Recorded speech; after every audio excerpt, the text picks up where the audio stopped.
السلام علیکم، آپ دیکھ رہے ہیں پروگرام منیر احمد کے ساتھ۔ آج کی اس ویڈیو میں ہم ذرا بریک ڈاؤن کرنے کی کوشش کریں گے کہ سال 2023 میں جو کچھ ہوا کیا وہ ہم بھول گئے یا انفیکٹ جو کچھ ہوا اس سے ہم نے کچھ سیکھا اور اس سے سیکھ کے ہم کہاں تک پہنچے۔ 2023 بہت سے لوگوں کے لیے بہت ہی اچھا سال تھا اور بہت سے لوگوں کے لیے بہت ہی برا سال تھا، لیکن پاکستان کے اعتبار سے یا گلوبلی جو کچھ اس 2023 میں ہوا وہ بہت ہی زیادہ اہم ہے۔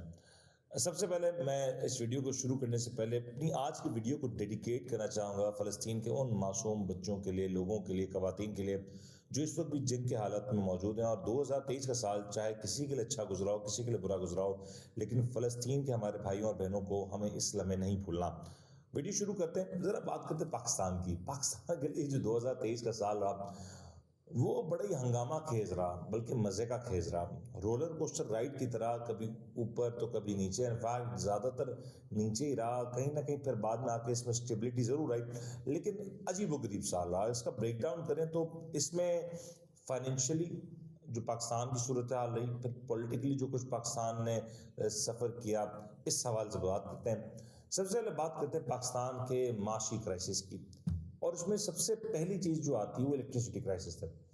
جنوری کا مہینہ تھا، آپ لوگ کو بہت سے لوگ شاید بھول چکے ہوں گے کہ جنوری کے مہینے میں اکراس پاکستان ایک میجر پاور بریک ڈاؤن ہوا، اور اس پاور بریک ڈاؤن کے نتیجے میں پورے ملک میں اندھیرا ہو گیا تھا۔ اس وقت جو منسٹر تھے غالباً خرم دستگیر صاحب، انہوں نے کہا کہ غالباً ایک سائبر اٹیک محسوس ہوتا ہے، اور اس کے بعد میں انکوائری ہوئی نہیں ہوا ہے۔ انفیکٹ اب تک اس کے معاملات، جیسے کہ ہمیشہ کی پاکستان کی ایک ہسٹری ہے کہ کوئی انکوائری رپورٹ منظر عام پہ نہیں آتی، شاید اس کی بھی انکوائری رپورٹ منظر عام پہ نہیں آئی، اور اگر جو آئی بھی تو اس پہ شاید کوئی ایکشن نہیں ہوا ہوگا۔ That is I am sure about that. تو وہ میجر کرائسس تھا، اور اس وقت پاکستان کی جو اکانومی سچویشن تھی وہ بہت خراب تھی۔ انفیکٹ اتنی خراب تھی کہ اس وقت جو وزیر خزانہ مفتاح اسماعیل صاحب تھے، ان کو ہٹا کے جناب اسحاق ڈار صاحب کو پاکستان لانے کی تیاریاں ہو رہی تھی، اور پھر ایک خصوصی طیارہ ان کو پاکستان لے کے بھی بعد میں آیا تھا۔ بہرحال 2023 میں جو سب سے بڑا پاکستانیوں نے ایک کلیکٹیو جو چیز سفر کی وہ تھا یہ پاور بریک آؤٹ کا جو پورا معاملہ تھا۔ اس کے بعد الیکٹریسٹی سے ہی تعلق رکھنے والا ایک مسئلہ یہ تھا کہ جو الیکٹریسٹی ٹیرفز تھے اس میں بے پناہ اضافہ ہوا۔ انفیکٹ بجلی کی بات کریں، گیس کی بات کریں یا پیٹرولیم کی بات کریں، ان تمام تر چیزوں کے اوپر جو ٹیرفز تھے وہ بہت بڑھ چکے تھے۔ پیٹرول کی قیمتیں بے تحاشا بڑھ چکی تھیں، 250 سے کراس ہو چکی تھی، انفیکٹ 300 کراس ہو گئی ایک وقت پہ آ کے تو۔ اور پاکستان کی معیشت کی بات کریں تو پاکستان کے لیے معاشی طور پہ جو ریزروز تھے وہ تقریباً 3.3 بلین ڈالرز کے رہ گئے تھے، اور وہ بھی وہ پیسہ تھا جس کو ہم یوٹیلائز نہیں کر سکتے۔ That is only for the show کہ جو ہمیں سعودی عرب سے ملا تھا، انفیکٹ 3.1 بلین پریسائزلی جو مجھے یاد پڑتا ہے۔ اس کے بعد پاکستان کی جو روپی کی جو ڈی ویلیویشن تھی وہ تاریخ کی بدترین رہی اس پورے سال میں۔ پاکستانی روپے نے جتنی تیزی سے اپنی قدر کھوئی، ایک وقت میں یہ ڈالر نایاب ہو چکا تھا، ہر جگہ لوگ ڈالر کے اوپر بات کر رہے تھے، ہر شخص ڈالر کے اوپر بات کر رہا تھا، اور ایسا محسوس ہو رہا تھا کہ اب شاید روپے اپنی قدر کو مینٹین نہیں کر سکے گا۔ اس وقت اسحاق ڈار صاحب آئے، کچھ حد تک مینٹین ہوا، لیکن وہ بھی زیادہ عرصہ سروائیو نہیں کر سکا، اور پھر وہی ڈالر 300 پلس کے فگرز پہ گیا۔ انفیکٹ ایک وقت میں 330 340 کے بھی ریٹس پہ ڈالر لوگوں نے خریدے ہیں۔ تو ڈالر کے اعتبار سے بھی پاکستان کے لیے جو ابتدائی مرحلہ تھا وہ زیادہ اچھا نہیں تھا، 2 کے بعد میں چیزیں تھوڑی سی نارملائز ضرور ہوئیں۔ اس کے بعد ایک اور مسئلہ یہ تھا کہ جو اسٹیٹ بینک آف پاکستان کی جانب سے جو انٹرسٹ ریٹ کا ایک میجر ہائیک ہوا تھا، 20% کو پاکستان نے کراس کیا، اور 1996 کے بعد یہ پہلی دفعہ شرح سود میں اتنا بڑا اضافہ ہوا تھا، اور اب تو یہ اس سے بھی آگے بڑھ چکی ہے بات۔ افسوسناک صورتحال ہے، کیونکہ ہم جب اکانومی کی بات کرتے ہیں، شرح سود کی بات کرتے ہیں، تو کوئی بھی ملک جہاں پہ 20-22% شرح سود ہو تو وہاں پہ ٹیکنیکلی کاروبار کے لیے کوئی مواقع نہیں رہتے۔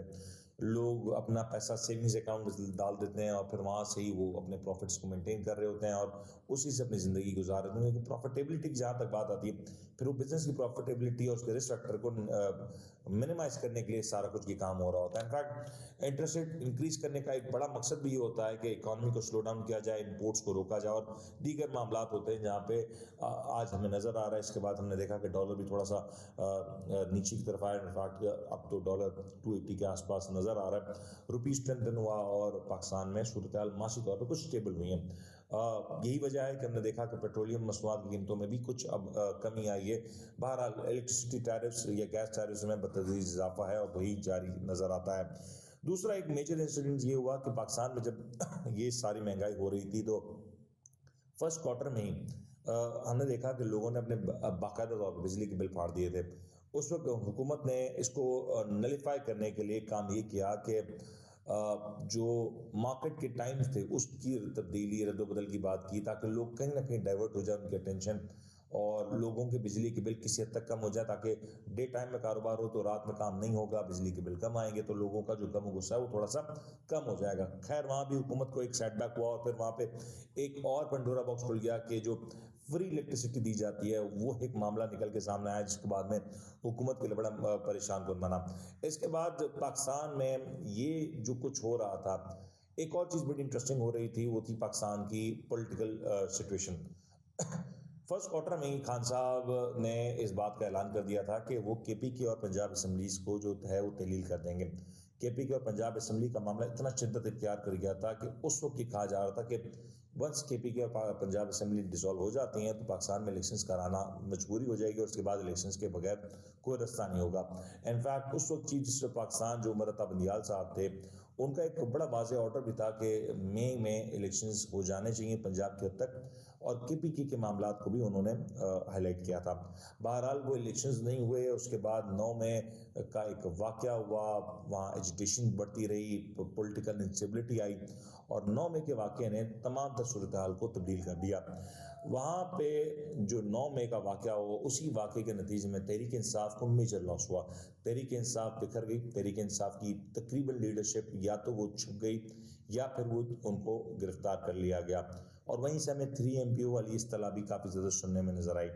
وہاں پہ ایک اور مسئلہ یہ بھی ہوا کہ اس انسیڈنٹ نے 9 مئی کے انسیڈنٹ نے پاکستان کو گلوبلی بہت زیادہ پاکستان کی جگہ سائی کا باعث بنا اور سوالات اٹھائے گئے. انفیکٹ انڈیا سے اور پاکستان کی جو دیگر ایسے ممالک ہیں جو پاکستان کے اینٹی ہوتے ہیں, جو پاکستان کے بری چیز کو بہت بڑا دکھا کے اس کو اور ہائی لائٹ کرتے, تو ان کے لیے میرے خیال سے ایک بہت زبردست یہ انسیڈنٹ تھا جس کو انہوں نے بھرپور طور پر کیچ کیا. لیکن پاکستان کے لیے کسی بھی طور پہ ایک اچھا واقعہ نہیں تھا اور تاریخ میں اس کو اچھا واقعہ نہیں گنا جا سکتا. قائد اعظم ریسیڈنسی کی بات کریں یا آپ دیگر تنصیبات کی بات کریں, ملٹری تنصیبات کی, تو یہ سارے معاملات ہوئے جو کہ بعد میں تحریک انصاف کے لیے مشکلات کا باعث بنے. اور اسی کے بعد عمران خان صاحب کی گرفتاری کے حوالے سے ہم نے ایک معاملہ دیکھا کہ پہلے ان کو سیشن عدالت سے گرفتار کیا گیا, پھر ان کو ریلیز کیا گیا, پھر ان کو گرفتار کیا گیا. ٹیکنیکلی پوری کی پوری پاکستان کی جو پالیٹکس تھی وہ اسی پوائنٹ پہ آ کے کھڑی ہو گئی کہ خان صاحب کو گرفتار کرنا ہے, اور یہی کچھ ہم نے دیکھا, یہی کچھ آبزرو کیا. اس کے بعد ایک اور جو مسئلہ تھا کہ کیونکہ پنجاب اور کے پی کی اسمبلیز ڈیزالو ہوئی تھیں, ان کی اسمبلی کی کانسٹیٹیوشن, پھر ایک نگراں سیٹ اپ کا آنا, پھر اس نگراں سیٹ اپ کا ایک اپنا انداز میں سلیکٹ ہو جانا, افیکٹ ہو جانا, واٹس ایور وہ کچھ ہوا اور وہ بھی ایک بڑا کنٹروورسی کا باعث بنا جو آج تک موجود ہے. اس کے بعد خان صاحب اور شاہ محمود قریشی صاحب کی جب اریسٹ ہوتی ہے اور یہ ایک گلوبلی ایک بگ نیوز بنتی ہے, عمران خان اریسٹ ہر طرف ٹرینڈ کر رہا ہوتا ہے, پوری پاکستان میں ایک ہائپر پولرائزیشن ہمیں نظر آتی ہے. بہت سے لوگ اس انسیڈنٹ کے بعد ڈیوائیڈ ہو جاتے ہیں, کراچی سے لے کے خیبر تک اس کے اثرات نظر آتے ہیں. بہرحال یہ ایک ایسا انسیڈنٹ تھا جو شاید ہم میں سے کوئی بھی نہیں چاہے گا کہ تاریخ میں اس کو یاد کیا جائے یا آنے والے وقتوں میں اس کو کبھی دہرایا جائے.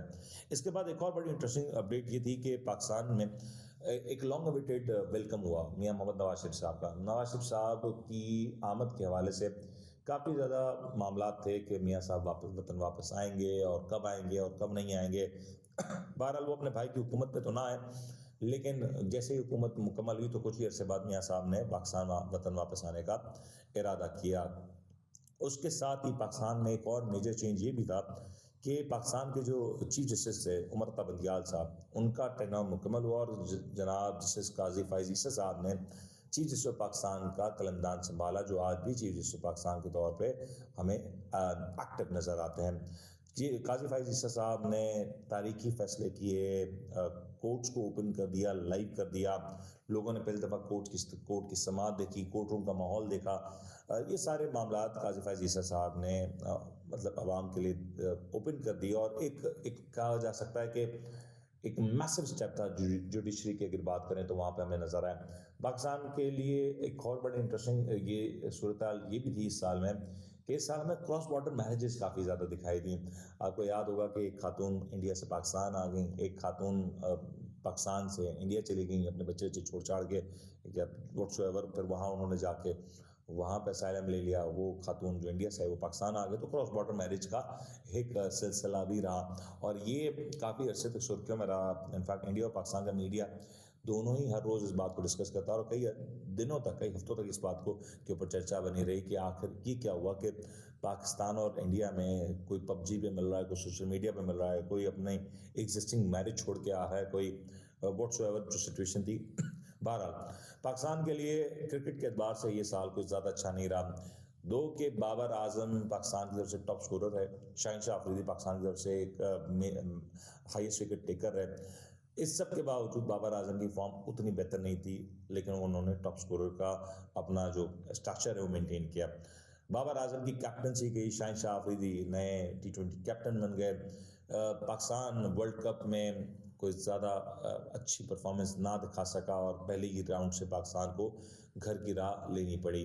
ورلڈ کپ آسٹریلیا نے جیت لیا، انڈیا کے لیے بھی کوئی زیادہ اس میں اچھی چیز یہ نہیں تھی کہ انڈیا ورلڈ کپ جیت گیا یا ٹیسٹ چیمپئن شپ جیت گیا، لیکن پاکستان کے لیے بڑا ایک ڈس ایڈوانٹیج تھا، کیونکہ ایک پاکستان کا بالنگ اٹیک دنیا کا بیسٹ بالنگ اٹیک مانا جا رہا تھا، بٹ وہ بالنگ اٹیک ایشیا کپ میں پوری طریقے سے بکھرا۔ اس کے بعد نسیم شاہ انجرڈ ہوئے، پاکستان ایشیا کپ سے باہر ہوا، پاکستان ورلڈ کپ سے باہر ہوا، اور وہاں پہ پاکستان کی پوری کرکٹ تبدیل ہو گئی۔ انفیکٹ کرکٹ کے اعتبار سے یہ بھی مسئلہ تھا کہ پاکستان کا چیئرمین کون ہے، کس حد تک ہے ایڈ ہاک ہے، اس کا رول کیا ہے، وہ کس مقصد کے لیے آیا، کچھ بھی نہیں پتا تھا۔ انفیکٹ ایک میوزیکل چیئر رہی، خان صاحب کے ہٹتے ہی نظم سیٹھی صاحب آ جاتے ہیں، نظم سیٹھی صاحب کام کر رہے ہوتے ہیں، پھر وہاں سے راتوں رات آدھی رات میں انفیکٹ ذکا اشرف صاحب ان کا چارج سنبھال لیتے ہیں، پھر ایک الزام تراشی کا سلسلہ ہے وہ جاری رہتا ہے، لیکن یہ سارا کچھ کیوٹک تھا، اور اس کے اثرات پاکستان کی کرکٹ پہ پڑے، اور وہی ریفلیکٹ ہوا ہمیں پاکستان کی کرکٹ پہ بھی، اور اسی گروپنگ کا نتیجہ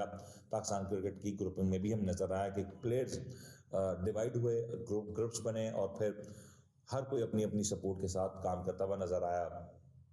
پاکستان اسٹاک مارکیٹ کے لیے یہ جو سال تھا وہ بہت زبردست رہا۔ انفیکٹ لانگ اویٹڈ جو پاکستان اسٹاک مارکیٹ کا جو انڈیکس لیول تھا، جو پریویس آیا تھا 53,000 پوائنٹس کا، وہ بیٹ ہوا، اور وہ کس انداز سے بیٹ ہوا، کیونکہ اکتوبر میں جو مارکیٹ کی پرفارمنس آنی شروع ہوئی، اور دیکھتے کہ یہ انڈیکس 60 اور 65,000 کے کو بھی عبور کر گیا، ایک اچھا رن ملا اسٹاک مارکیٹ کو، اسٹاک مارکیٹ سے وابستہ لوگوں کو ایگزٹ کا موقع ملا، کافی عرصے سے جو ایگزٹ لانگ اویٹڈ تھا وہ موقع ملا، تو اسٹاک مارکیٹ کے لوگوں کے لیے بھی ایک اچھا سال رہا۔ کافی عرصے بعد اسٹاک مارکیٹ نے اس انداز کی پرفارمنس دی ہے کہ 20 ہزار پوائنٹس کا گین لے لیا، اور ایک وقت میں جو اسٹاک مارکیٹ کی جو انڈیکسز تھی جو 40,000 44,000 کے اطراف ریوالو کر رہی تھی، وہ یکدم 65,000 کا انڈیکس سے کراس ہوا، تو اس سے لوگوں کو میسو پروفٹس ہوئے۔ کاروباری اعتبار سے جو کلوزنگ ہوئی پاکستان میں وہ کچھ بہتر رہی، ایکسپورٹس کے نمبر ضرور بہتر ہے، لیکن اگین جو گیس کرائسس ہے، جو پاور شارٹیجز ہیں، یہ ایک پاکستان کے لیے ڈیلیما ضرور رہے گا۔ پاکستان کے لیے ٹیررزم کے حوالے سے اس سال اگین ایک برا سال کہا جا سکتا ہے۔ میسو اٹیکس تو آپ کہہ سکتے ہیں کہ نہیں ہوئے، لیکن بہت سی ایسی اٹیمپٹس کی گئیں جس کو شکر الحمدللہ ہماری پاکستان افواج نے، ہماری لا انفورسمنٹ ایجنسیز نے اس کو نلیفائی کیا، ہماری پولیس کا اس میں بڑا کردار ہے۔ ہم اکثر اپنے پولیس کی جو ایفرٹس ہے اس کو نہیں سمجھتے، لیکن ایک میسو ایفرٹ ہمیں نظر آتی ہے پولیس کی جانب سے بھی اس پورے سال میں۔ 271 ملیٹنٹ اٹیکس ہوئے جو رپورٹڈلی مختلف اخباروں میں رپورٹ ہوتے ہیں، تقریباً 250 سے 250 یا 300 تک کے بھی فگرز ہمیں نظر آتے ہیں۔ ان اٹیکس میں تقریباً کم و بیش 390 زندگیاں جاتی ہیں۔ ان اٹیکس میں تقریباً 650 سے زائد لوگ زخمی ہوتے ہیں۔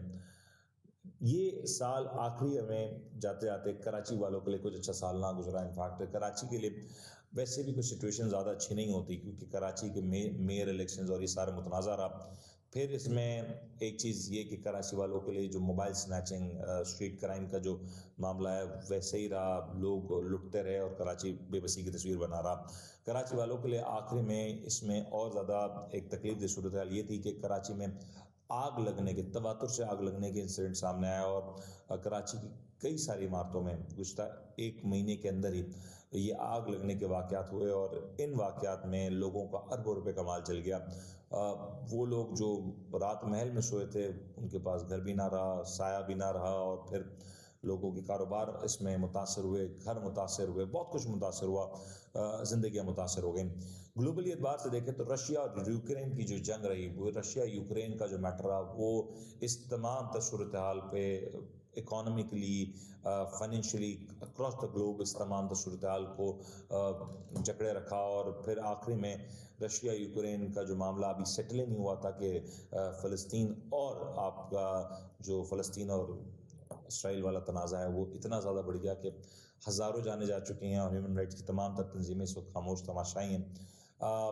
مسلم امہ بھی ڈیوائیڈڈ ہے, that is very unfortunate. Pakistan میں ایک میسو بائیکاٹ نظر آیا ان پروڈکٹس کا جو سپورٹ کرتی ہے اس تمام تر ایکٹیویٹی کو, اور اسی کی وجہ سے پاکستان کی لوکل انڈسٹری بڑی تعداد میں ریوائیو ہوئی. لیکن انفارچونیٹ ہے کہ آج بھی بہت سے لوگ ان پروڈکٹس کو یوز کریں, یوٹیلائز کر رہے ہیں, اور بہت سے ایسے ممالک جہاں پہ آج بھی ان پروڈکٹس کو بہت اوپنلی پبلکلی انڈورس کیا جاتا ہے اور وہاں پہ ان کا استعمال ہو رہا ہے, بڑی تعداد میں ہو رہا ہے. بہرحال پاکستان کی طرف سے بڑا کلیئر موقف گیا.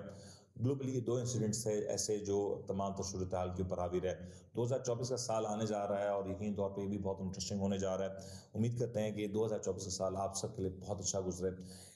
2023 میں جو کچھ ہوا اس سے آگے بڑھ کے ہم 2024 میں اس سے بہتر پرفارم کریں. 2024 میں جو کچھ ہم حاصل کرنا چاہتے ہیں وہ سب حاصل کریں, اور سب سے بڑی بات پیس ضرور پریویل ہونا چاہیے, اکراس دا گلوب ہونا چاہیے. صرف پاکستان کی بات نہیں کروں گا, اکراس دا گلوب پیس ہونا چاہیے. جہاں بھی ہیومن رائٹس وائلیشن ہو رہی ہے ان ہیومن رائٹس وائلیشن کو روکنا ہوگا, ٹریڈ کے اوپر کام کرنا ہوگا, معیشت کے اوپر کام کرنا ہوگا, کیونکہ الارمنگ سچویشن ایک ہو سکتی ہے. ہم دیکھتے ہیں کہ ہر کچھ عرصے بعد ایک گلوبل کرائسس آتا ہے, فائنینشیل کرائسس آتا ہے. 2019 میں کووڈ کی وجہ سے ایک نظر آیا, پھر رشیا یوکرین وار کے افیکٹس ابھی سنبھالے نہیں جا رہے. ایز آف ناؤ جب ہم یہ ویڈیو ریکارڈ کر رہے ہیں تو ویسٹرن کنٹریز میں ایک کرائسس ہے جو کہیں نہ کہیں جنم لے رہا ہے, اور یہ کرائسس اگر کنٹرول نہ ہوا تو یہ پاکستان سمیت پوری دنیا کے لیے ایک میسو ڈسٹربنس پیدا کر سکتا ہے. دعا کرتے ہیں اللہ پاک پاکستان کے لیے, تمام تر امت مسلمہ کے لیے اور تمام تر انسانیت کے لیے یہ سال 2024 کا سال ایک اچھا سال ثابت ہو. اپنا خیال رکھے گا, اپنے میزبان کو اجازت دیجیے. اللہ حافظ.